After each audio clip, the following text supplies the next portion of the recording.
There's a movie you play in your head, and you know it well. The star of this movie is someone who wronged you, someone who betrayed your trust, someone who took what wasn't theirs to take. You watch this movie over and over, feeling the anger surge through your veins, the injustice burning in your chest, the betrayal twisting like a knife each time you replay that scene. What if I told you that this movie isn't just a memory haunting your past? What if it's actually a prayer, a powerful command to your subconscious mind, attracting more of the same poison into your present and your future? Most people believe that holding a grudge is a form of justice, a way of punishing the person who hurt them. They clutch their resentment like a weapon, convinced that somehow, somewhere, the other person is suffering because of their anger. But this is perhaps the most dangerous illusion of the human mind. The truth is far more sobering. That grudge you're holding isn't a weapon pointed at them. It's a poison you're drinking every day, expecting them to die. Meanwhile, they're living their life, often completely unaware of the prison you've built for yourself in their name. Dumwida. Joseph Murphy, the great scientist of the mind who spent decades studying the laws that govern our inner world, taught that this common understanding of forgiveness is completely backwards. We think forgiveness is a gift we give to someone who doesn't deserve it, an act of weakness or surrender. But Murphy revealed that forgiveness has nothing to do with being noble or saintly. It's not about them at all. Forgiveness is the ultimate act of reclaiming your own mental and spiritual real estate, of evicting the squatter who's been living rent-free in your consciousness, destroying your peace and blocking your prosperity. The promise I make to you today is this. You will learn Murphy's practical, non-sentimental technique for forgiveness that dissolves resentment like salt in water. This isn't about pretending something didn't happen or forcing yourself to feel warm feelings towards someone who hurt you. This is about understanding the mechanical laws of your mind and using them to unblock the flow of good into your life. You're about to discover why forgiveness is not an act of charity, but an act of intelligent self-preservation. Doctor. Joseph Murphy was not a mystic or a moralist. He was a pragmatist who understood that the laws of the mind are as impartial and predictable as the laws of chemistry. Just as mixing certain chemicals produces an explosion, holding certain thoughts produces specific results in your life. He taught that your subconscious mind doesn't judge or question. It simply accepts what you consistently think and feel, and then works 24 hours a day to make it your reality. This is the pact we make today. You will learn how to evict the mental trespasser of resentment from your mind, not because it's the right thing to do, but because it's the smart thing to do. In this journey through Murphy's teachings, you will discover the prayer that sets you free, a specific technique that thousands have used to dissolve years, even decades, of bitter resentment. You'll understand why forgiveness is not about being a doormat or a saint, but about being the intelligent architect of your own destiny. But be warned, the single biggest obstacle to forgiveness is the belief that it means you have to condone what happened, that you have to say what they did was okay. This is a complete misunderstanding that keeps people trapped in their mental prison for life, and I will show you exactly how to bypass this trap when we reach the crucial fourth part of our exploration. If you're ready to stop being the warden of your own prison, if you're ready to reclaim the power you've been giving away to someone who probably doesn't even think about you, then make your declaration now. Comment below with the words, "I am ready to be free," because your liberation begins not with them, but with your decision to take back control of your own mind. The journey ahead will challenge everything you've been taught about forgiveness, but by the end you'll understand why Murphy called it the master key to happiness and success. At the heart of Murphy's teaching lies a truth so simple yet so profound that most people miss it entirely. Your subconscious mind is completely impersonal. It doesn't care about right or wrong, justice or injustice, deserving or undeserving. It operates like a faithful servant who takes your dominant thoughts and feelings as commands and then works tirelessly to manifest them in your external world. When you hold a thought of resentment, anger, or hatred toward another person, you're not just having a feeling, you're issuing a powerful command to the creative power within you. You're literally programming your reality-creating mechanism to produce more experiences that match that frequency of bitterness and conflict. Think about what happens when you nurture a grudge. Every morning when you wake up, perhaps the first thought that enters your mind is about that person and what they did to you. Throughout the day, something triggers the memory and you feel that familiar surge of anger. At night, you lie in bed replaying the scene, imagining what you should have said, what you could have done differently. Each of these moments is not just a thought, it's a prayer. You're praying for more conflict, more betrayal, more disappointment, because that's the frequency you're broadcasting to the universe through your subconscious mind. Murphy understood that the subconscious mind cannot distinguish between what you want and what you don't want. It only responds to what you consistently focus on with feeling. When you hold resentment towards someone, you're not punishing them. You're instructing your subconscious to create more situations that will make you feel resentful. It's like planting poison ivy in your garden and then wondering why you keep getting rashes. The person you resent might be on the other side of the world, completely unaware of your anger, living their best life, while you're creating a reality of bitterness and limitation through your own mental activity. This is why Murphy called resentment mental suicide. You're using the same creative power that could be building your dreams to instead construct your nightmares. Every moment you spend in resentment is a moment you're actively creating a future, filled with more of the same negative experiences. Your subconscious doesn't judge whether your commands are good for you or not. It simply obeys. When you understand this, you realize that holding on to anger toward another person is like drinking poison and expecting them to die. The only person being destroyed by your resentment is you. The mechanism is ruthlessly logical. Your subconscious mind is connected to infinite intelligence, to the creative power of the universe itself. It has the ability to orchestrate circumstances, attract opportunities, and create synchronicities that align with your dominant mental state. When that mental state is resentment, you're literally commanding this infinite power to work against you. You're saying, "Universe, bring me more experiences that make me feel angry, betrayed, and victimized." And the universe, through the impersonal law of mind, must comply. Murphy taught that forgiveness is not about the other person at all. It's about changing the orders you're giving to your subconscious mind. It's about consciously withdrawing the negative command you've been broadcasting and replacing it with something that serves your highest good. When you forgive, you're not saying what happened was okay. You're saying, "I refuse to continue poisoning my own well. I refuse to continue using my creative power to destroy my own life." This is not weakness. This is the highest form of mental strength and self-mastery. Consider how much energy you expend maintaining a grudge.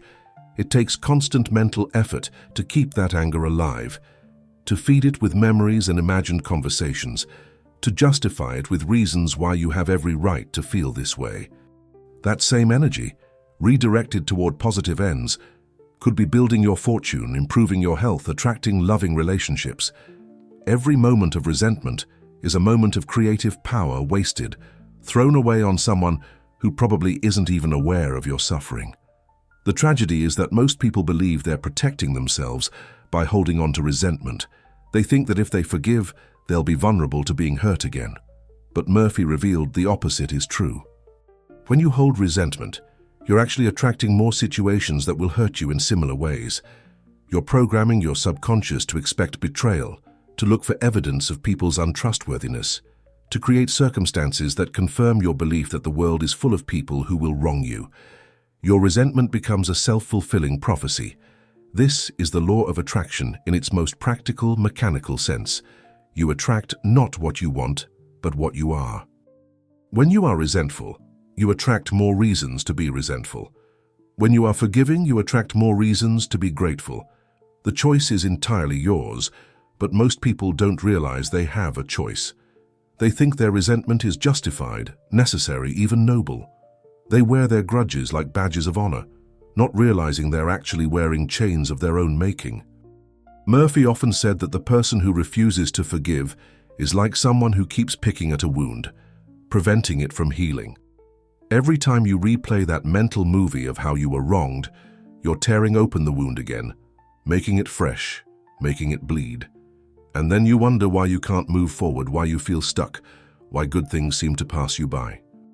It's because you're using your creative power to keep yourself in a state of woundedness, rather than allowing the natural healing power of your mind to restore you to wholeness.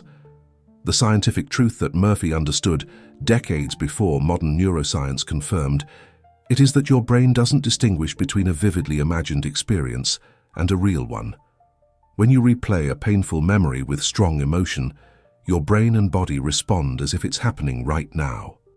You're literally re-traumatizing yourself, flooding your system with stress hormones, weakening your immune system, clouding your judgment. You're choosing to live in a past that no longer exists except in your mind. This is why forgiveness is not a moral issue but a practical one. It's not about being good, it's about being smart. It's about understanding the mechanics of your own mind and using them to your advantage rather than your destruction. When you truly grasp this principle, forgiveness becomes not a difficult sacrifice but an obvious choice. Why would you continue to use your own creative power against yourself? Why would you continue to pray for more pain when you could be praying for more prosperity? Murphy's approach strips forgiveness of all sentimentality and reveals it as a technology of consciousness. Just as you wouldn't leave a computer virus running on your system because you're angry at the hacker who created it, you shouldn't leave the virus of resentment running in your mind because you're angry at the person who hurt you. The solution is not to track down the hacker and make them pay. The solution is to run the antivirus program and clean your system. Forgiveness is that antivirus program for your consciousness. Murphy's most powerful illustration of this principle was his analogy of the thief in the house. And once you understand it, you'll never see resentment the same way again. Imagine that someone breaks into your home and steals something precious from you. The police catch the thief, justice is served, and the thief goes to prison. But here's where the story takes an unexpected turn. After the thief serves their sentence and is released, you invite them to come live in your house.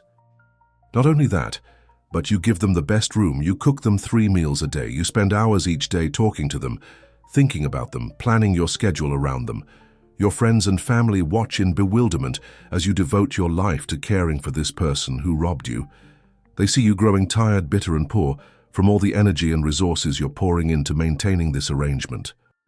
When they ask you why you're doing this, you say, "I'll never forgive what they did to me. I'll make sure they pay for it every day for the rest of their life." But who's really paying? The thief is living rent-free, eating your food, occupying your space, consuming your attention. You've become the servant of the very person who wronged you. This is exactly what happens when you hold a grudge. The person who hurt you might have taken something from you once, but by holding on to resentment, you're giving them something far more valuable every single day. Your peace of mind, your creative energy, your present moment, your future possibilities. You're not punishing them, you're enslaving yourself. They might not even know you exist anymore while you're organizing your entire life around the wound they inflicted. This is the insanity of resentment when seen clearly. Murphy understood that forgiveness is not about making friends with the thief.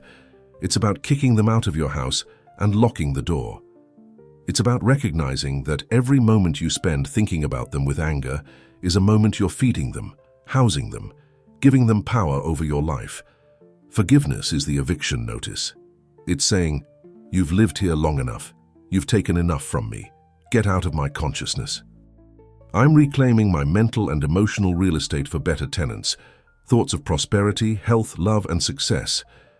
The brilliance of this analogy is that it removes all the moral confusion around forgiveness. You don't have to like the thief. You don't have to invite them to dinner. You don't have to pretend they're a good person. You just have to stop letting them live in your head. This is not about them. It's about you and your freedom. It's about recognizing that the rent you're collecting from your resentment, that feeling of being right, that sense of moral superiority, is far less valuable than what it's costing you in terms of peace, health, and prosperity. Think about the economics of resentment for a moment. Every thought has creative power. Every moment of attention is currency in the economy of consciousness. When you spend that currency on resentment, what's your return on investment? You get to feel angry. You get to feel justified. You get to replay your victim story. But what do these feelings create in your life? More anger, more victimization, more reasons to feel justified in your bitterness. You're investing in a company that only produces poison, and then you're surprised when your life becomes toxic. Murphy taught that your mind is your most valuable asset. Your consciousness is your true wealth. When you allow resentment to occupy that space, it's like allowing termites to infest the foundation of your house. They work silently, invisibly, but consistently, eating away at the very structure that supports your life. You might not see the damage immediately, but one day you wake up and wonder why everything seems to be falling apart. Your health is compromised, your relationships are strained, your career is stagnant. The termites of resentment have been doing their work. The question Murphy posed to his students was simple but profound. How much rent is that person paying you to live in your head? When you really think about it, they're not paying you anything. In fact, you're paying them. You're paying them with your peace, your health, your happiness, your future. You're giving them the most precious currency you have, your life force, and getting nothing in return but misery. This is the worst investment you could possibly make, yet millions of people make it every day without realizing what they're doing. Forgiveness, in Murphy's system, is simply good mental housekeeping. Just as you wouldn't let garbage pile up in your home, you shouldn't let resentment pile up in your consciousness. Just as you wouldn't let a broken pipe flood your basement, you shouldn't let anger flood your emotional system. This is not about being spiritual or evolved. It's about being practical and intelligent. It's about recognizing that your mind is your home, and you have the right and the responsibility to decide who and what gets to live there. The power of this understanding is that it completely reframes the act of forgiveness. You're not doing something noble or charitable, you're doing something sensible and self-serving in the best possible way. You're not letting them off the hook, you're letting yourself off the hook. You're not saying what they did was okay, you're saying you're not going to let what they did continue to destroy your life. This is not weakness. This is the ultimate expression of personal power and sovereignty over your own consciousness. Murphy often pointed out that we're very careful about what we eat, knowing that junk food will make us sick, but we're completely careless about what we think, not realizing that junk thoughts are even more destructive than junk food. Resentment is the ultimate junk thought. It provides a temporary rush of righteous anger, just like sugar provides a temporary rush of energy, but the crash that follows is devastating. And just like junk food, resentment is addictive. The more you indulge in it, the more you crave it until it becomes your default mental diet. The solution is not to fight against resentment, because what you resist persists. The solution is to simply evict it, to say, "This thought no longer serves me. This feeling is costing me too much. This person has lived in my consciousness long enough." And then, most importantly, you must fill that space with something better. Nature abhors a vacuum, and so does consciousness. When you evict resentment, you must immediately invite in thoughts of peace, prosperity, and possibility. This is not just positive thinking. This is strategic mental management. Murphy understood that most people are unconscious landlords of their own minds. They let any thought move in, set up shop and start redecorating. They have no standards, no screening process, no lease agreements. Thoughts of fear, anger, resentment, and limitation move in and take over, and the person wonders why their life is in chaos. Forgiveness is the act of becoming a conscious landlord, of taking responsibility for what you allow to occupy your mental and emotional space. It's about recognizing that you have the power to serve eviction notices to any thought that isn't paying its way in positive results. The beautiful truth that Murphy revealed is that the moment you truly forgive, the moment you genuinely evict that resentment from your consciousness, you'll feel an immediate lightness, as if a weight has been lifted from your shoulders. That's because it has. You've been carrying someone else's baggage, sometimes for years or decades, and you finally put it down. The energy that was tied up in maintaining that resentment is suddenly available for creative purposes. It's like getting a raise, an inheritance, a windfall of mental and emotional capital that you can now invest in building the life you actually want. The preparation of your mind for true forgiveness requires a fundamental shift in perspective that most people never make. You must approach this not as an act of charity or nobility, but as an act of enlightened self-interest. This is not about being a good person or earning spiritual points. This is about being intelligent enough to recognize that holding on to resentment is like gripping a hot coal with the intent of throwing it at someone else. You're the one getting burned, moment by moment, day by day, year by year. The decision to forgive is the decision to finally let go of that coal, not for their sake, but for yours. Murphy understood that the biggest obstacle to forgiveness is the belief that it somehow benefits the person who wronged you. This is why he insisted that his students understand forgiveness as a completely selfish act in the most positive sense of that word. You're not forgiving them to make them feel better. You might never even tell them. You're forgiving them to free yourself from the prison of your own making.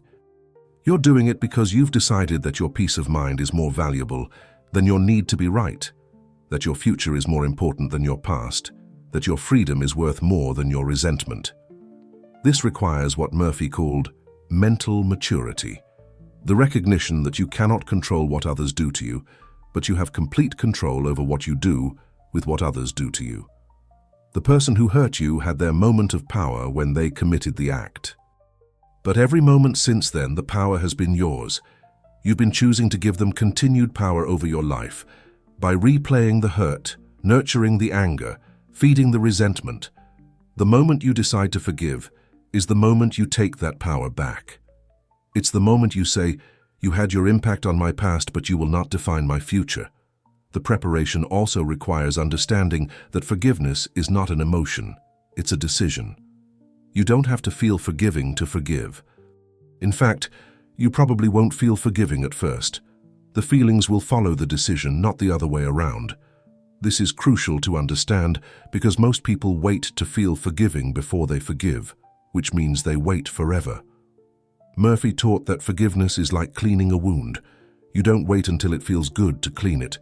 You clean it because you know it's necessary for healing, even if it stings at first. You must also prepare yourself for the reality that forgiveness is often a process, not an event. For small hurts, a single act of forgiveness might be enough, but for deep wounds, forgiveness might need to be practiced daily, sometimes multiple times a day, until the emotional charge is completely dissolved. This is not a failure, it's simply the nature of deep healing. Just as a physical wound doesn't heal instantly, an emotional wound takes time to mend. The key is consistency and patience with yourself as you go through this process. Another crucial aspect of preparation is recognizing that forgiveness does not mean reconciliation. You can forgive someone completely and still choose to have no contact with them. Forgiveness is an internal process that happens within your own consciousness. It's about changing your relationship with the memory, not necessarily changing your relationship with the person. You might forgive someone who is no longer alive, someone you'll never see again, someone who doesn't even know they hurt you. The forgiveness is for you, in you, by you. Murphy emphasized that you must approach forgiveness with what he called enlightened selfishness. This means recognizing that every moment you spend in resentment is a moment stolen from your own life. It's a moment you could have spent creating, loving, growing, but instead you spent it feeding an old wound. When you truly grasp the economics of this exchange, trading your precious life force for the bitter satisfaction of resentment, the choice becomes clear. Only someone who doesn't value their own life would continue to make such a poor trade. The mental preparation also involves understanding that forgiveness is not about understanding why they did what they did. You might never understand. You might never get an explanation or an apology. Waiting for understanding or closure from the other person is giving them continued control over your peace of mind. Murphy taught that you don't need to understand why someone hurt you to forgive them, just as you don't need to understand why you got food poisoning to take the medicine that will cure you. The focus is on your healing, not on their motives. You must also prepare yourself for the possibility that forgiving might feel like losing. If you've been holding on to resentment for a long time, it might have become part of your identity. You might be known as the person who was wronged, the person who suffered that injustice. Letting go of that story might feel like losing a part of yourself. But Murphy taught that what you're really losing is a false identity based on victimhood, and what you're gaining is your true identity as a creative, powerful being capable of transcending any circumstance. The preparation requires recognizing that your resentment might be serving a hidden purpose. It might be protecting you from taking risks, from being vulnerable again, from fully engaging with life. It might be an excuse for why you haven't achieved your dreams, why your relationships don't work, why you're not happy. Forgiveness means giving up these excuses and taking full responsibility for your life from this moment forward. This can be frightening, but it's also liberating. It's the difference between being a victim of your past and being the author of your future. Murphy taught that you must approach forgiveness like a scientist, not a saint. You're not doing this because it's morally right, although it is. You're doing it because it works. It's a technology of consciousness that produces predictable results. When you remove resentment from your mental atmosphere, good things naturally flow into your life, not as a reward for being forgiving, but as a natural consequence of removing the blockage.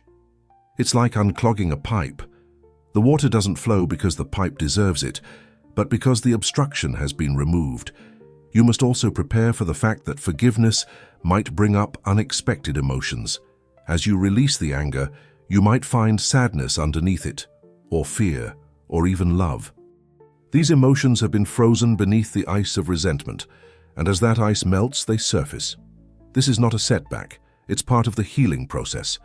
Allow these emotions to move through you without judgment. They're leaving your system, making room for new, life-affirming emotions to take their place. The mental stance you must adopt is one of a sovereign ruler of your own consciousness. You're not asking anyone's permission to forgive. You're not waiting for the right conditions. You're not negotiating with your resentment. You're making an executive decision about what gets to occupy your mental and emotional space. This is your consciousness, your life, your future at stake. No one else has the authority to make this decision for you, and no one else will suffer the consequences if you don't make it. Murphy often said that the person who cannot forgive has forgotten who they are. They've forgotten that they are expressions of infinite intelligence, channels of divine creativity. Beings with unlimited potential, they've reduced themselves to being victims, to being defined by what someone else did to them. The preparation for forgiveness is really the remembering of your true nature, your true power, your true freedom. It's recognizing that no one can truly harm the essential you, the consciousness that you are, unless you give them that power through your own thoughts. As you prepare to practice the forgiveness technique, remember that you're not trying to be a better person. You're trying to be a freer person. You're not trying to earn anyone's approval, including your own. You're trying to reclaim your creative power. You're not trying to forget what happened. You're trying to transform your relationship with what happened. This distinction is crucial. Forgiveness is not amnesia. It's alchemy. It's taking the lead of resentment and transforming it into the gold of wisdom and freedom. The final preparation is to recognize that forgiveness is an act of self-respect. When you hold on to resentment, you're essentially saying that your peace of mind is worth less than your anger, that your happiness is worth less than your need for justice, that your future is worth less than your past. Forgiveness is the declaration that you value yourself too much to continue poisoning your own well. Yet it's the ultimate act of self-care, self-love, and self-respect. You're choosing yourself over your resentment, and that choice changes everything. Murphy taught that the moment you truly decide to forgive, the universe begins to conspire in your favor. Not because you've earned it through good behavior, but because you've removed the resistance that was blocking the natural flow of good into your life. The preparation is complete when you can say with conviction, "I am ready to be free. I am ready to reclaim my power. I am ready to forgive, not for them, but for me. I choose my peace over my resentment. I choose my future over my past. I choose freedom over bondage. The time is now." Now we come to the actual technique, the practical method that Murphy developed over decades of working with thousands of people trapped in the prison of resentment. The first step is deceptively simple but absolutely crucial. Find a quiet space. This is not just about physical quiet, although that's important. It's about creating a sacred space in consciousness where transformation can occur. Sit comfortably in a place where you will not be disturbed, where you can let down your guard, where you can be completely honest with yourself. Close your eyes and take a few deep breaths, signaling to your subconscious mind that something important is about to happen. With your eyes closed, bring the person or situation to mind, but here's the key. Do it briefly and without indulging in the story. You're not replaying the movie of what they did. You're simply identifying the target of your forgiveness. See their face or recall the situation for just a moment, like a doctor identifying where to apply the healing balm. This is not about reliving the hurt. It's about acknowledging what needs to be healed. If emotions arise, don't fight them, but don't feed them either. Simply observe them as you would clouds passing in the sky, knowing that they're temporary and that you're about to transform them. Now comes the declaration of release, the words that begin to break the chains of resentment. Speaking quietly but with conviction, say these words or something similar that feels authentic to you. I fully and freely forgive. Speak their name.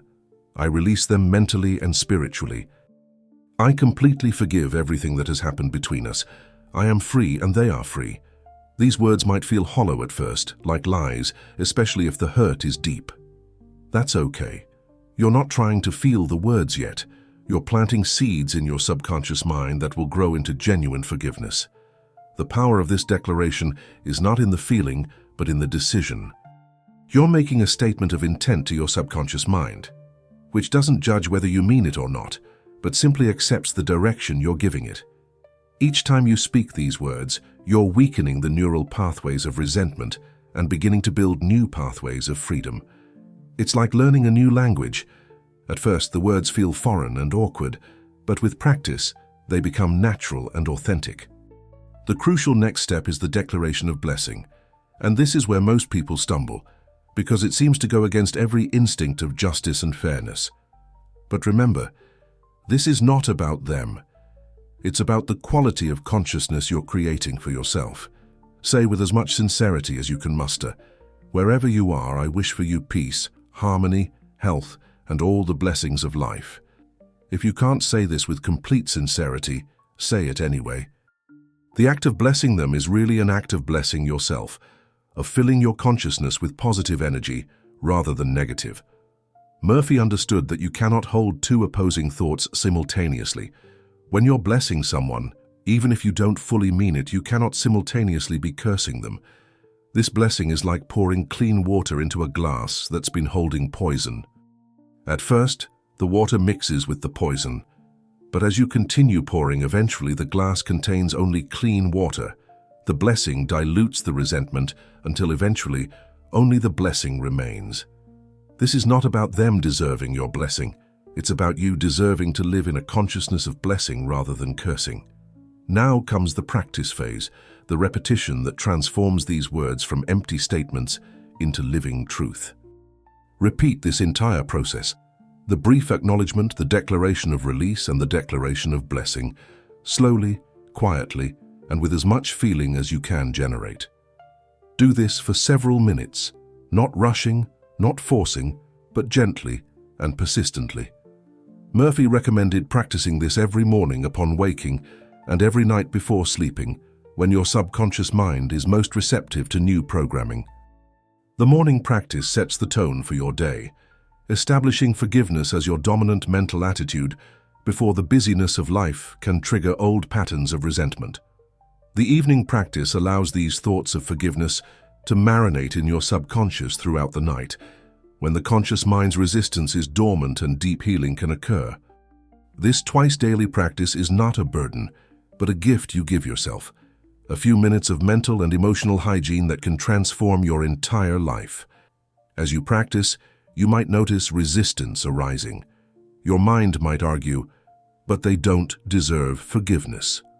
Or, but what they did was unforgivable. When these thoughts arise, don't fight them. Simply acknowledge them and return to the practice. Say to yourself, that might be true, but I deserve to be free. I'm not doing this for them, I'm doing this for me. This gentle redirection of your attention back to the practice is itself a form of forgiveness. forgiving yourself for finding forgiveness difficult. Murphy taught that the key to making this practice effective is consistency rather than intensity. It's better to practice for 5 minutes twice a day with moderate feeling than to try to force intense forgiveness for an hour once a week. The subconscious mind responds to repetition more than intensity. Each repetition is like a drop of water on a stone. Individually, it seems to have no effect, but over time, it can carve through the hardest granite of resentment. During the practice, you might find that certain words or phrases resonate more strongly with you. Murphy encouraged his students to adapt the technique to their own authentic expression. You might say, "I release you to your highest good," or "I free myself from the chains of this resentment," or "I choose peace over this conflict." The exact words matter less than the intention behind them and the consistency with which you practice them. The key is that the words should point toward release, freedom and blessing, rather than holding, bondage, and cursing. As you continue the practice over days and weeks, you'll notice subtle shifts. The emotional charge when you think of the person or situation will begin to diminish. You might find yourself going hours or even days without thinking of them, whereas before they occupied your mind constantly. You might notice that when you do think of them, it's with less anger and more neutrality or even compassion. These are signs that the practice is working, that the poison of resentment is being neutralized by the antidote of forgiveness. Murphy emphasized that during this practice, you should not try to understand or justify what the person did.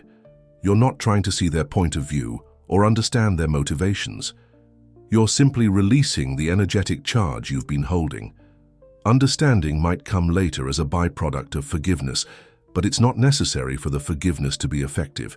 You're not forgiving the act, you're forgiving the actor. You're not saying what they did was right. You're saying you're no longer going to let what they did wrong you further. The practice might bring up memories you'd forgotten, other people you need to forgive, or even the recognition that you need to forgive yourself. This is the consciousness cleaning effect of the practice. As you clear one resentment, others that were hidden beneath it might surface. Don't be discouraged by this. It's actually a sign of deep healing. Address each resentment as it arises with the same technique, knowing that you're doing profound work to clear your consciousness of all obstacles to your good. It's important to understand that this practice is not passive, it's profoundly active. You're not just sitting there saying words, you're rewiring your brain, reprogramming your subconscious, transforming your energy field. Modern neuroscience has shown that practices like this actually change the physical structure of the brain, weakening neural pathways associated with anger and strengthening those associated with peace and compassion. You're literally changing who you are at the cellular level through this practice. Murphy taught that as you practice, you should imagine the words of forgiveness as light filling your entire being. See this light dissolving all darkness, all resentment, all negativity. Feel it healing not just your mind but your body, knowing that resentment often manifests as physical illness and that forgiveness can trigger profound physical healing. This is not just visualization, it's the activation of your body's natural healing mechanisms through the power of directed consciousness. The post-technique phase is equally important. After you've completed your formal practice, go about your day, but maintain an attitude of vigilance. When thoughts of the person or situation arise during the day, as they inevitably will at first, don't see this as failure. See it as opportunity. Each time the thought arises, use it as a trigger to practice a shortened version of the technique. Simply say to yourself, "I am free and they are free, all is well." This brief reminder reinforces the work you're doing in your formal practice sessions. Murphy called this the aftercare of forgiveness. Just as you would protect a physical wound as it heals, you must protect your consciousness as it heals from resentment. This means being mindful of conversations that might re-trigger the old patterns, avoiding indulging in revenge fantasies, and gently redirecting your mind when it wants to replay the old hurt. This is not suppression, it's conscious choice. You're choosing to focus on your freedom rather than your former bondage. As you continue this practice, you'll reach what Murphy called the tipping point, the moment when forgiveness becomes stronger than resentment in your consciousness. This might happen suddenly or gradually, but when it happens, you'll know. You'll think of the person or situation and feel nothing. Not numbness, but neutrality. Or you might even feel compassion, understanding that they were operating from their own wounds and limitations.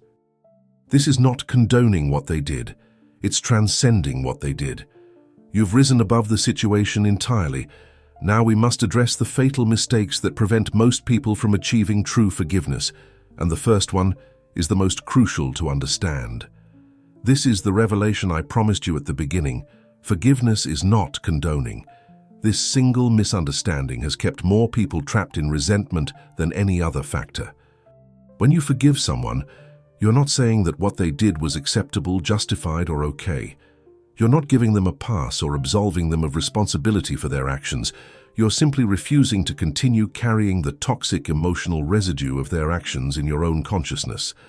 Think of it this way. If someone dumps garbage on your lawn, you have two choices. You can leave the garbage there as evidence of their wrongdoing, pointing to it every day, telling everyone who visits about the terrible thing that was done to you. Or you can clean up the garbage, not because the person was right to dump it, but because you want a clean lawn. Forgiveness is cleaning up the garbage. It doesn't mean you approve of illegal dumping. It means you value your own clean space more than you value keeping the evidence of someone else's wrongdoing. Murphy understood that people conflate forgiveness with approval because they're afraid that if they forgive, they're somehow saying the hurt didn't matter, that their pain wasn't valid, that they deserved what happened to them. Nothing could be further from the truth. Your pain was real, your hurt was valid, and you didn't deserve what happened. Forgiveness doesn't change any of that. What it changes is your decision about whether to continue suffering for something that already happened and cannot be changed. You're not rewriting history. You're choosing to write a different future. This distinction is so important that Murphy would spend entire lectures on it. He would say, you can forgive the person who robbed you without believing that robbery is good. You can forgive the person who lied to you without believing that lying is acceptable. You can forgive the person who betrayed you without believing that betrayal is justified. The forgiveness is about freeing yourself from the ongoing emotional burden of their action, not about changing your moral stance on the action itself. You can maintain your standards and boundaries while still releasing the emotional poison of resentment. The second fatal mistake is insincere repetition, saying the words of forgiveness while actively nurturing feelings of hatred and revenge. This is like trying to plant a garden while pouring weed killer on the seeds. Your subconscious mind responds primarily to feeling, not words. If you're saying, I forgive you, while feeling, I hate you, guess which message your subconscious is receiving? This doesn't mean you have to feel loving toward the person. You just need to find at least a small willingness to be free, a tiny crack in the wall of resentment through which forgiveness can begin to flow. Murphy taught that sincerity and forgiveness doesn't mean you have to feel forgiving. It means you have to be sincere in your desire to be free. You might not be able to sincerely wish the person well yet, but can you sincerely wish yourself well? Can you sincerely want to stop suffering? Can you sincerely desire to reclaim your peace of mind? Start there. The sincerity about wanting your own freedom will gradually expand to encompass genuine forgiveness of the other person. It's like lighting a small candle in a dark room. Gradually, the light spreads until the entire room is illuminated. The key to overcoming insincere repetition is to focus on what you can genuinely feel rather than forcing feelings you don't have. Maybe you can't wish them happiness, but can you wish them understanding? Maybe you can't wish them success, but can you wish them healing? Maybe you can't wish them anything good, but can you at least wish to be free of thinking about them? Find the highest thought you can genuinely think about the situation and start there. As you practice, your capacity for higher thoughts will naturally expand. The third fatal mistake is treating forgiveness as a one-time event rather than a process. This is like expecting to get fit by going to the gym once, or expecting to learn a language by studying for one afternoon. For deep wounds, forgiveness is a practice, not a performance. You might need to forgive the same person for the same thing 100 times before the emotional charge is completely dissolved. This is not failure. It's the nature of deep healing. Each act of forgiveness removes another layer of resentment, like peeling an onion. Eventually, you reach the center where there's nothing left to forgive. Murphy observed that people often practice forgiveness once, feel a little better, and then stop, thinking the work is done. But then the resentment returns, sometimes even stronger than before, and they conclude that forgiveness doesn't work. This is like taking antibiotics for one day and then stopping because you feel better, only to have the infection return worse than before. Forgiveness for deep wounds requires a full course of treatment. You must continue the practice until the healing is complete, until you can think of the person or situation with complete neutrality or even compassion. The mistake of treating forgiveness as a one-time event often comes from our cultural conditioning around apologies. We're taught that saying "I'm sorry" once should fix everything, so we assume that saying "I forgive you" once should too. But consciousness doesn't work that way. Patterns that have been reinforced thousands of times through repetitive thinking need to be dissolved through equally consistent counter-practice. This is not a flaw in the technique, it's simply the nature of mental and emotional reconditioning. Another aspect of this mistake is expecting instant results. People practice forgiveness for a day or two and then check to see if they still feel angry. When they do, they declare the technique a failure. This is like planting seeds and then digging them up every day to see if they've grown. The practice of forgiveness needs time to work beneath the surface of consciousness before the results become apparent. Murphy taught that you should commit to the practice for at least 30 days before evaluating its effectiveness, giving your subconscious mind time to fully absorb and implement the new programming. A particularly insidious mistake is what Murphy called conditional forgiveness, saying you'll forgive if certain conditions are met. I'll forgive them if they apologize. I'll forgive them if they suffer consequences. I'll forgive them if they change. This is not forgiveness, it's negotiation. True forgiveness is unconditional. It's a unilateral decision you make for your own freedom, regardless of what the other person does or doesn't do. Waiting for conditions to be met before you forgive is giving the other person continued control over your peace of mind. Many people also make the mistake of confusing forgiveness with forgetting. They think that if they still remember what happened, they haven't truly forgiven. But forgiveness doesn't erase memory. It transforms your relationship with the memory. You might always remember what happened, but forgiveness means the memory no longer triggers the same emotional charge. It becomes like remembering any other historical fact. You know it happened, but it doesn't disturb your peace. The goal is not amnesia, but emotional freedom. Another fatal mistake is what Murphy called performative forgiveness. Forgiving because you think you should, because it's the right thing to do, because you want to appear spiritual or evolved. This kind of forgiveness is just another mask, another layer of falseness added to the situation. Your subconscious mind knows when you're being authentic and when you're performing. Real forgiveness comes from a genuine recognition that holding resentment is hurting you and a genuine desire to be free. It's not about looking good, it's about feeling free.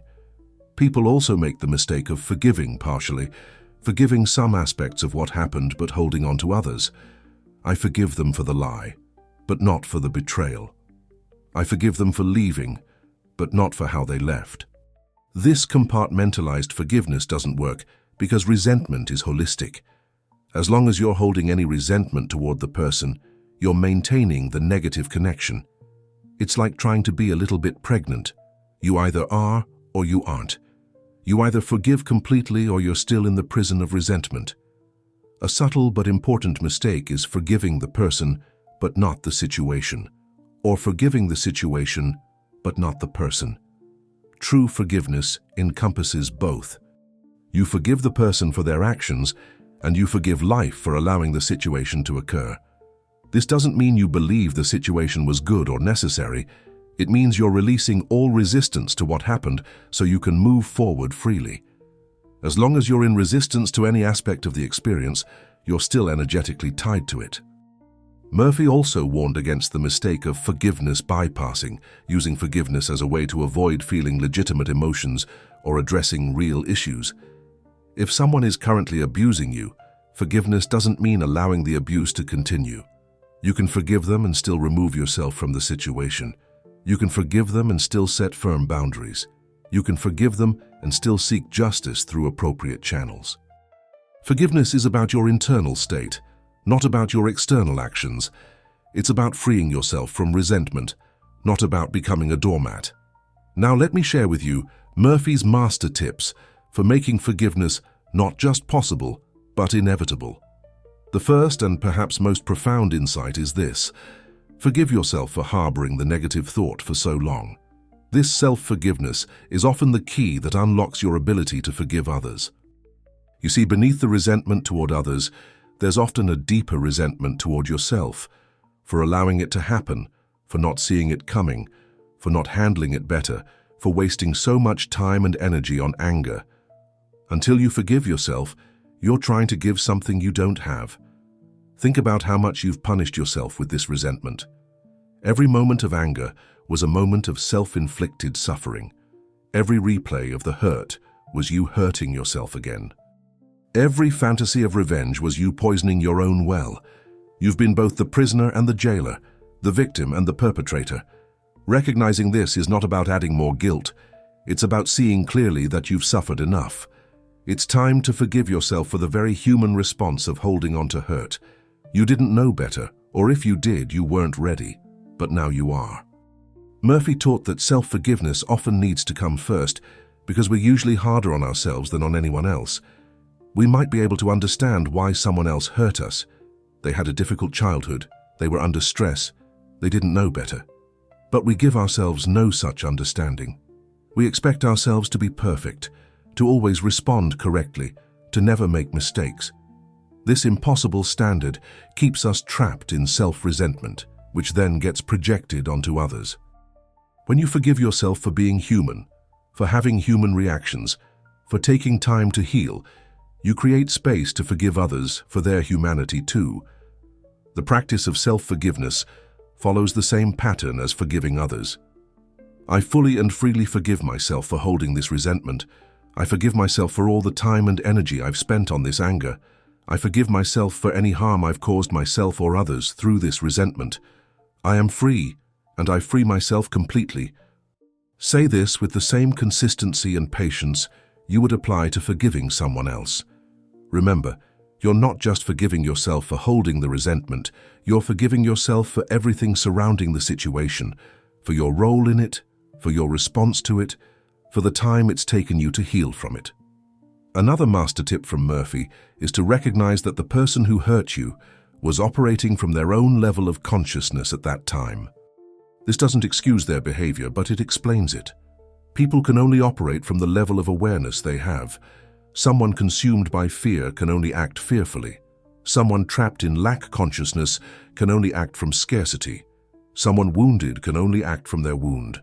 This understanding doesn't make what they did right, but it can help dissolve the personal nature of the offense. They didn't hurt you because you deserved it.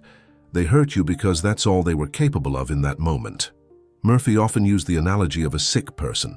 If someone with a high fever says something delirious and hurtful, you don't take it personally because you understand they're not in their right mind. Well, someone operating from fear, greed, anger, or unconsciousness is also not in their right mind. They're spiritually and emotionally unwell. This doesn't mean you have to expose yourself to their illness, but you can have compassion for their condition while protecting yourself from its effects. Forgiveness becomes easier when you see the person as spiritually sick rather than evil. A powerful technique Murphy taught was to forgive the person as a soul, separate from their personality or actions. Imagine that beneath their ego, their wounds, their mistakes, there is a pure soul that is connected to the same source as your soul. You're not forgiving the ego that hurt you. You're acknowledging the soul that got lost. This spiritual perspective can create enough distance from the personal hurt to allow forgiveness to flow. You can think, I forgive the soul within you that got so lost it could act in such a hurtful way. I release you to find your way back to your true nature. Murphy also emphasized the importance of forgiving backward through time. Often, the person who hurt you recently is triggering an older wound from someone else. Your parent, your first love, a childhood friend, someone long ago created the original wound, and the recent person just reopened it. If you only forgive the recent person without addressing the original wound, the pattern will repeat. Take time to trace the hurt back to its origins and apply the forgiveness technique to everyone along the chain. This is like pulling a weed out by its roots, rather than just cutting off the visible part. Another master insight is to forgive preemptively. Once you've cleared the major resentments from your past, make forgiveness a daily practice for small irritations before they become big resentments. Someone cuts you off in traffic. Forgive immediately. Someone is rude to you. Forgive on the spot. Someone disappoints you. Forgive before the sun sets. This doesn't mean you become a pushover. It means you refuse to accumulate new poison in your consciousness. It's like taking a shower every day instead of waiting until you're covered in dirt. Daily forgiveness keeps your consciousness clean and your energy flowing freely. Murphy taught a powerful visualization technique for stubborn resentments. Imagine the person who hurt you as a small child, innocent and unmarked by life's wounds. See them before they became the person who could hurt you. Send forgiveness to that innocent child who would grow up to cause pain. This can soften your heart toward them without excusing their adult actions. You're not forgiving what they did. You're forgiving the tragedy of how they became someone who could do it. This perspective shift can break through the hardest walls of resentment. A crucial tip is to recognize when you're getting a payoff from your resentment. Sometimes we hold on to anger because it gives us an identity, an excuse, a story that explains our limitations. I can't trust because I was betrayed. I can't succeed because I was sabotaged. I can't love because I was abandoned. The resentment becomes a crutch that allows us to avoid taking risks, being vulnerable, or taking responsibility. Be honest with yourself. What is your resentment allowing you to avoid? What would you have to face if you couldn't blame them anymore? Recognizing these hidden payoffs can help you let them go. Murphy also taught the importance of replacing resentment with gratitude, not for what happened, but for what you learned from it. This is not about being grateful for pain. It's about being grateful for the strength you developed, the wisdom you gained, the clarity you achieved. Every difficult experience, once forgiven and integrated, becomes a source of power. You can think, I forgive you completely, and I thank my soul for the lessons learned. I am stronger, wiser, and more compassionate because I have walked through this fire and emerged. Another powerful technique is to write a letter of forgiveness that you'll never send. Pour out everything, the hurt, the anger, the disappointment, and then the forgiveness. Write as if the person could truly understand, as if they could receive your forgiveness completely. Then burn the letter or tear it into tiny pieces and throw it away. This physical act of release can help your subconscious mind understand that the forgiveness is complete. You're not sending the letter because this isn't about them receiving your forgiveness. It's about you giving it. Murphy emphasized that forgiveness is easier when you focus on what you want to create rather than what you want to destroy. Instead of trying to destroy the resentment, focus on creating peace. Instead of trying to eliminate the anger, focus on cultivating joy. What you focus on expands, so focus on what you want more of, not what you want less of. This positive focus naturally crowds out the negative, like turning on a light instead of fighting the darkness. A final master tip is to recognize that forgiveness is a gift you give to your future self. Every moment of resentment is a debt you're creating that your future self will have to pay with compromised health, missed opportunities, and diminished joy. Every act of forgiveness is an investment in your future freedom, prosperity, and peace. When you truly understand this, forgiveness becomes not a sacrifice, but an obvious choice. You're not losing anything by forgiving. You're gaining everything that resentment has been blocking. The bridge between Murphy's spiritual teachings and modern medical science reveals a stunning validation of what he taught decades ago. Today's leading medical institutions have proven what Murphy knew intuitively. Holding on to chronic anger and resentment is literally killing you. Studies from Johns Hopkins Medicine have shown that chronic anger puts you at significantly higher risk for heart disease, the #1 killer in the developed world. When you hold resentment, your body remains in a constant state of fight or flight, flooding your system with cortisol and adrenaline. These stress hormones, when chronically elevated, damage your cardiovascular system, suppress your immune function, and accelerate aging at the cellular level. The Mayo Clinic's research on forgiveness reads like a vindication of Murphy's teachings. They've documented that people who practice forgiveness show lower blood pressure, improved heart rate variability, better sleep quality, and reduced pain levels. This isn't just correlation, it's causation. When you forgive, your body literally shifts from a state of stress to a state of repair. Your parasympathetic nervous system activates, allowing healing to occur at every level. The same institution that might prescribe medication for your high blood pressure now acknowledges that forgiveness might be equally effective and certainly has no negative side effects. Stanford University's Forgiveness Project, led by Dr. Fred Luskin, has quantified what Murphy taught qualitatively. Their research shows that people who complete forgiveness training experience a 23% reduction in stress, a 27% reduction in physical symptoms of stress like headaches and stomach upset, and a 34% increase in feelings of vitality and optimism. These aren't just subjective reports. They're accompanied by measurable changes in stress hormones, immune markers, and even brain scans showing increased activity in areas associated with emotional regulation and decreased activity in areas associated with stress and anxiety. The neuroscience is particularly fascinating and would have delighted Murphy. Brain imaging studies show that when you hold resentment, your amygdala, the brain's alarm system, remains hyperactive. This means you're literally living in a state of constant threat detection, even when there's no actual danger present. This chronic activation reshapes your brain, making you more prone to anxiety, depression, and even cognitive decline. But here's the remarkable part. Forgiveness practice has been shown to reverse these changes.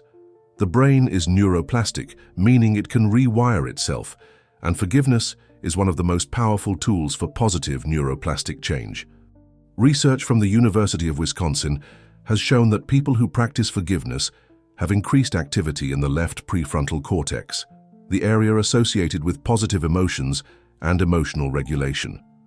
They also show decreased activity in the right prefrontal cortex, which is associated with negative emotions and rumination. In other words, forgiveness literally changes your brain's default mode from negative to positive. You're not just changing your thoughts, you're changing the physical structure that produces your thoughts. The impact on the immune system is equally profound. Studies have shown that people who hold chronic resentment have higher levels of inflammatory markers like C-reactive protein and interleukin-6. These markers are associated with everything from arthritis to cancer to Alzheimer's disease. Chronic inflammation is now understood to be at the root of most chronic diseases, and chronic resentment is one of the most reliable triggers of chronic inflammation. When you forgive, these inflammatory markers decrease, sometimes dramatically.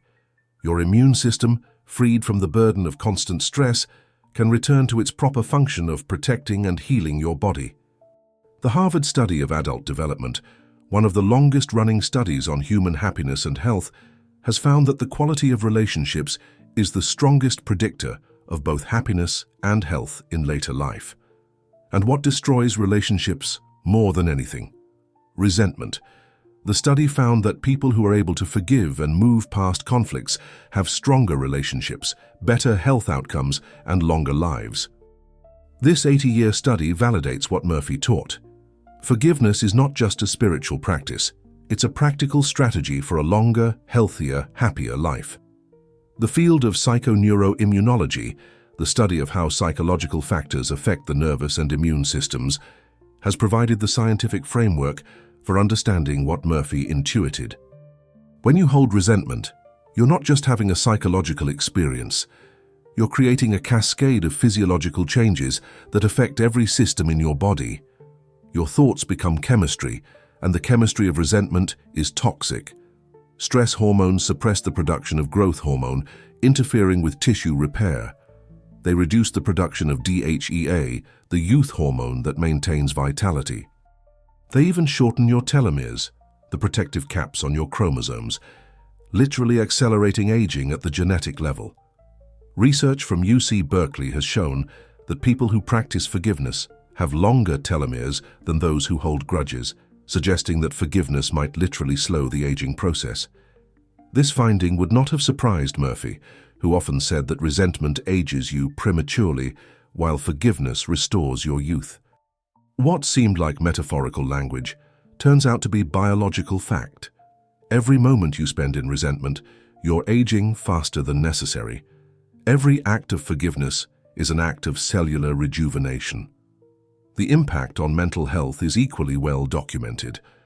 The American Psychological Association now recognizes forgiveness therapy as an evidence-based treatment for depression, anxiety, and post-traumatic stress disorder. Studies have shown that forgiveness therapy can be as effective as traditional cognitive behavioral therapy for treating depression, and in some cases more effective because it addresses the root cause, the resentment that feeds the depression, rather than just the symptoms. This validates Murphy's teaching that many mental health issues are actually symptoms of unforgiveness. Duke University Medical Center conducted a study on forgiveness and back pain that produced remarkable results. Patients with chronic lower back pain who underwent forgiveness therapy showed significant reduction in pain levels, decreased anger, and improved psychological well-being.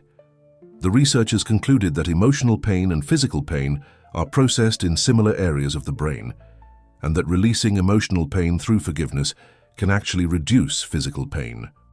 This scientific finding echoes Murphy's teaching that, as within, so without, that our internal state manifests in our physical experience. The cardiovascular benefits are particularly striking. A study published in the Journal of Behavioral Medicine found that just thinking about forgiving someone for 5 minutes produced immediate improvements in heart rate variability, a key marker of cardiovascular health. Participants who regularly practiced forgiveness showed blood pressure reductions comparable to those achieved through medication. The American Heart Association now includes stress management and forgiveness practices in their guidelines for preventing heart disease, a remarkable validation of what Murphy taught decades before it became medically accepted. Research on forgiveness and addiction recovery has revealed another dimension of Murphy's wisdom. Studies show that people in recovery who practice forgiveness, both of others and themselves, have significantly lower relapse rates. The connection is clear. Resentment creates internal stress that people often try to medicate with substances. Forgiveness removes the need for this self-medication by addressing the underlying emotional pain. Many addiction treatment centers now include forgiveness therapy as a core component of their programs, recognizing what Murphy knew. You cannot heal while holding poison in your consciousness. The epigenetic research is perhaps the most revolutionary validation of Murphy's teachings. Epigenetics shows that our experiences and emotions can actually change how our genes are expressed. Studies have found that chronic stress and resentment can turn on genes associated with inflammation and disease, while turning off genes associated with healing and repair. But here's the miraculous part. Forgiveness can reverse these epigenetic changes. You're not just changing your mind, you're changing your genetic expression. You're literally rewriting your biological destiny through the practice of forgiveness. A groundbreaking study from Luther College found that forgiveness practice increased levels of oxytocin, often called the love hormone or bonding hormone. Oxytocin doesn't just make you feel good, it has profound physiological effects. It reduces inflammation, lowers blood pressure, improves wound healing, and even helps regulate blood sugar. When you forgive, you're literally flooding your body with healing chemistry. This biological response explains why Murphy's forgiveness technique often produced what seemed like miraculous healings. It was activating the body's own pharmaceutical factory. The research on forgiveness and sleep is particularly relevant to our modern epidemic of insomnia. Studies show that people who practice forgiveness before bed fall asleep faster, sleep more deeply, and wake up more refreshed. The mechanism is clear. Resentment activates the sympathetic nervous system, making sleep difficult or impossible.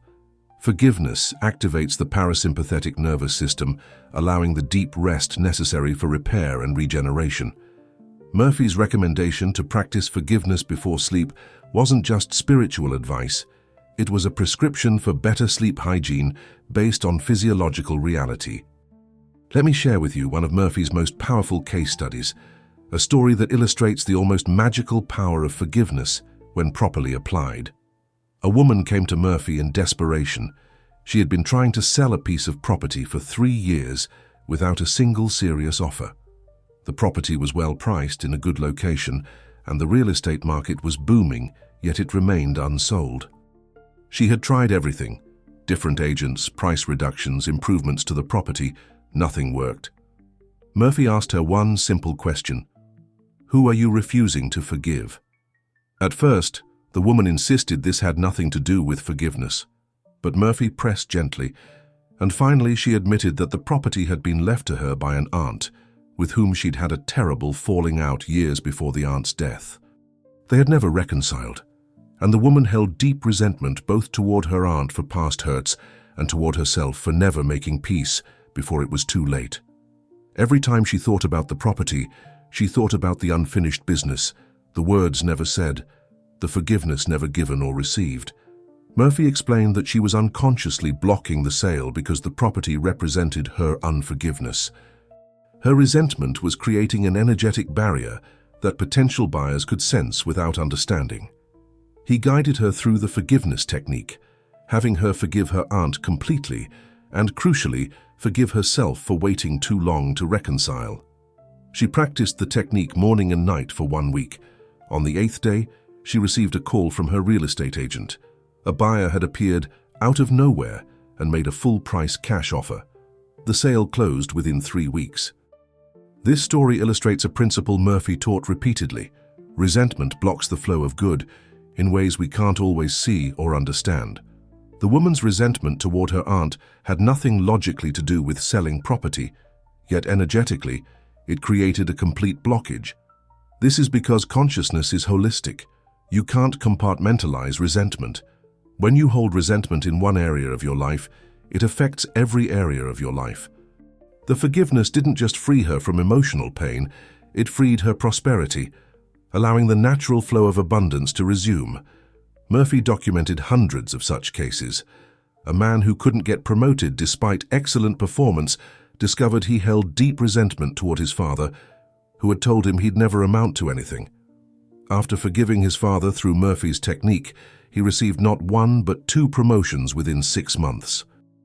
A woman who suffered from chronic migraines for 20 years found complete relief after forgiving her ex-husband for his infidelity. A businessman whose company was failing discovered he held resentment toward a former business partner who had betrayed him.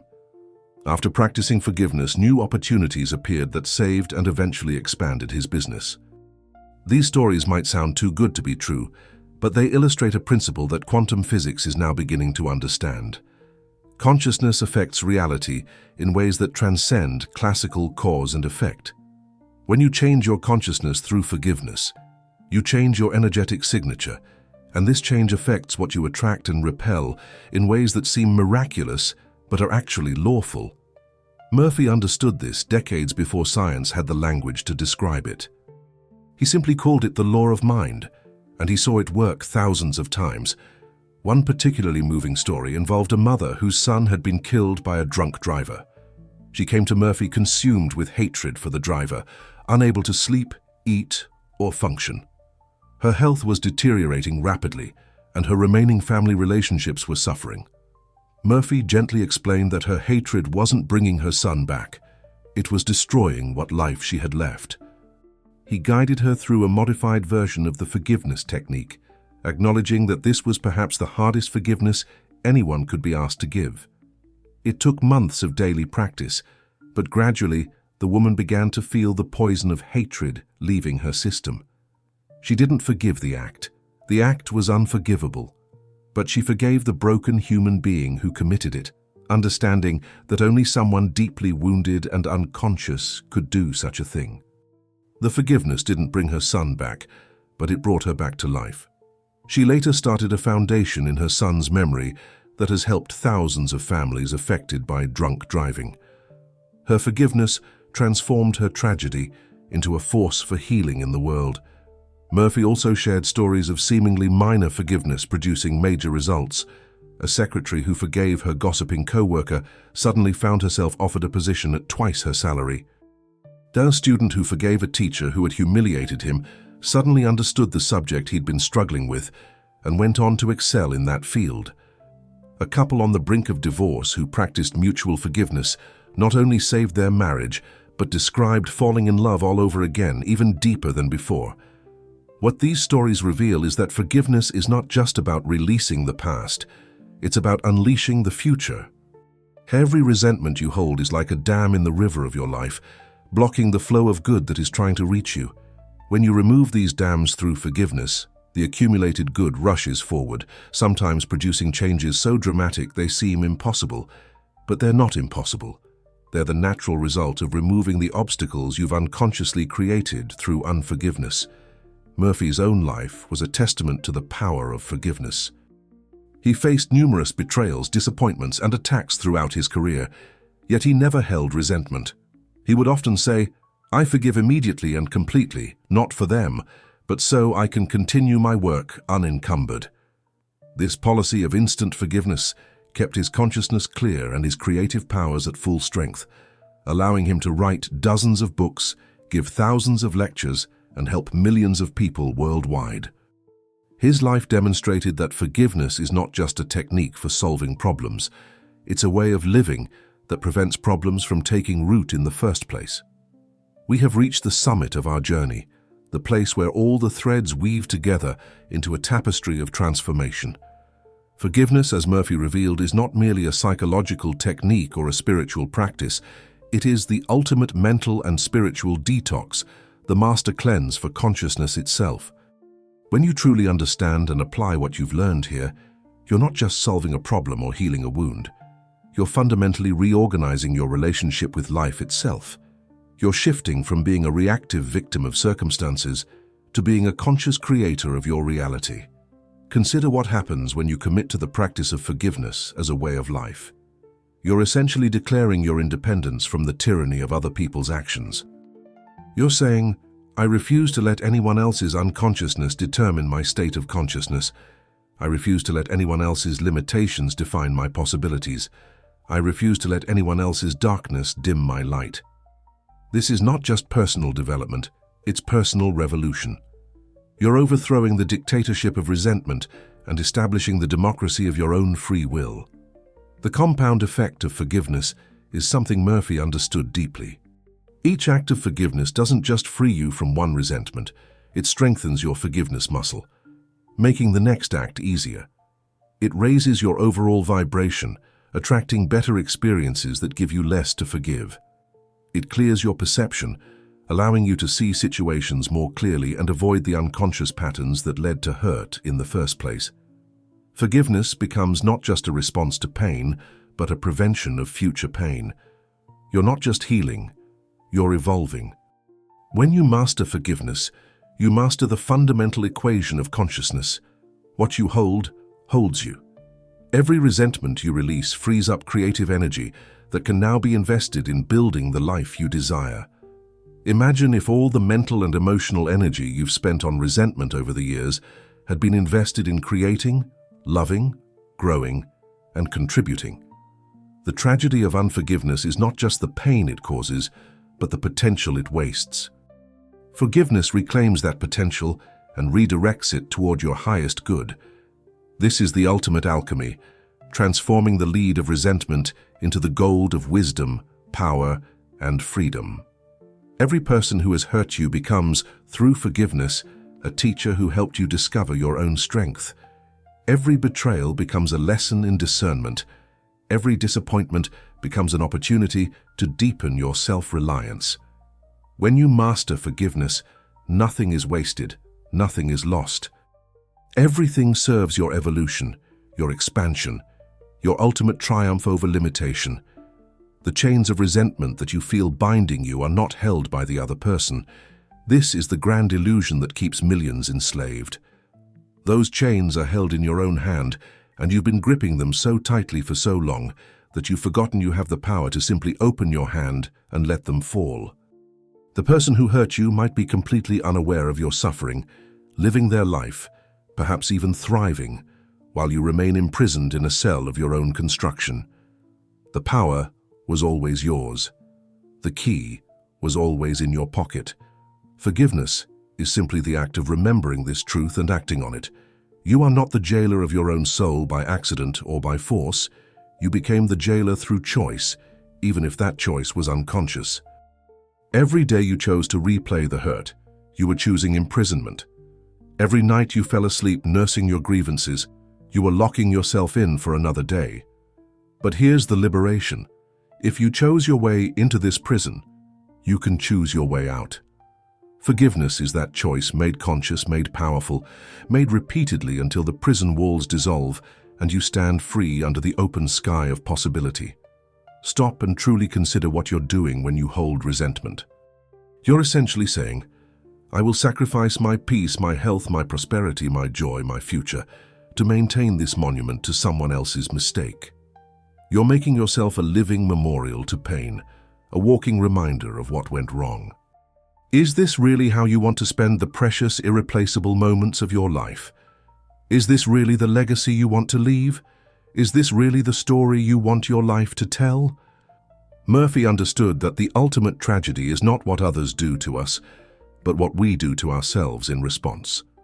The initial wound might have been inflicted by someone else, but every day you choose not to forgive, you're re-wounding yourself. You're the one keeping the injury fresh, keeping the pain alive, keeping the past present. The other person hurt you once. You've hurt yourself 1,000 times since. This is not judgment, it's recognition. And in this recognition lies your power to choose differently. When you evict the grudge, you're not just removing something negative, you're making space for something magnificent. Nature abhors a vacuum, and so does consciousness. The space that resentment occupied will be filled with something. When you consciously choose forgiveness, you're choosing what fills that space. Peace instead of turmoil, love instead of hate, possibility instead of limitation. You're not just getting rid of weeds, you're preparing the soil for a garden of unimaginable beauty. Your birthright is freedom, freedom from the past, freedom from pain, freedom from the limitations that resentment imposes. This freedom is not something you have to earn or deserve, it's something you simply have to claim. Every human being has the inherent right to peace of mind, to joy, to the full expression of their potential. When you hold resentment, you're voluntarily surrendering this birthright, trading it for the bitter satisfaction of being right about being wronged. Forgiveness is reclaiming what was always yours. The path forward is clear, illuminated by the wisdom of Murphy and validated by modern science. You now have the knowledge, the technique, the understanding. The only question remaining is whether you'll use it. Will you continue to be the warden of your own prison, checking on your prisoners of resentment, feeding them with your attention, maintaining their cells with your energy? Or will you finally walk out of that prison, leaving the door open behind you, knowing you'll never return because you found something infinitely better than being a jailer? Being free. Here is your challenge, your invitation to transformation, your opportunity to prove to yourself that you're ready to reclaim your power. Take a piece of paper right now, not later, not tomorrow, but right now, and write down the forgiveness prayer for the person who has occupied too much space in your consciousness for too long. Write, I fully and freely forgive their name. I release them mentally and spiritually. I completely forgive everything that has happened between us. I am free, and they are free. Wherever they are, I wish for them peace, harmony, health, and all the blessings of life. Shall I write it with your own hand, feeling the weight of each word, the power of each declaration? Now comes the symbolic release, the physical act that speaks to your subconscious mind in a language deeper than words. Take that paper and safely burn it, watching the smoke carry away years of resentment, decades of pain, lifetimes of limitation. Or tear it into the tiniest pieces you can manage, each tear representing another chain breaking, another wall falling, another door opening. As you destroy the paper, feel the resentment leaving your body, leaving your mind, leaving your life. This is not just symbolic, it's energetic. You're literally changing your vibration, your frequency, your point of attraction. After you've completed this ritual of release, come back here and comment with just 2 words. I am free. This declaration is not for me, not for others reading, but for you. It's your announcement to the universe that you've chosen freedom over bondage, peace over conflict, future over past. It's your line in the sand, your point of no return, your commitment to never again willingly drink the poison of resentment. These 3 words are your diploma from the University of Suffering, your graduation into a life of conscious creation. But this is just the beginning. The symbolic release challenge is your initiation, not your destination. Make the commitment now to practice the forgiveness technique every morning and every night for the next 30 days. Set reminders on your phone. Put notes on your mirror. Do whatever it takes to maintain this practice until it becomes as natural as breathing. Remember, you're not just changing a thought pattern. You're rewiring your brain, reconditioning your subconscious, reconstructing your reality. This takes time, patience, and most importantly, consistency. If you're truly ready to clear the path for your success, to remove every obstacle between you and your highest good, then take the next step. Subscribe to the Master's Legacy, where we explore the deepest teachings of the greatest minds in human potential. Every video is a key to another lock, a solution to another problem, a path to another level of consciousness. The Masters have left us a treasure trove of wisdom. All we have to do is claim it, understand it, and apply it. Your new beginning doesn't start tomorrow or next week or when conditions are perfect. Your new beginning starts now, with this choice, with this commitment, with this act of forgiveness. Remember Murphy's promise: when you truly forgive, miracles happen. Not because you've pleased some external force, but because you've finally stopped blocking your own good. The promotion you've been passed over for, the relationship you've been longing for, the healing you've been seeking, the prosperity you've been chasing, all of these might be waiting just on the other side of forgiveness. You'll never know until you release the resentment that's been blocking the flow. The universe is abundant, generous, always trying to give you good. Forgiveness removes your resistance to receiving. This is not wishful thinking. This is spiritual law, as reliable as gravity, as consistent as mathematics.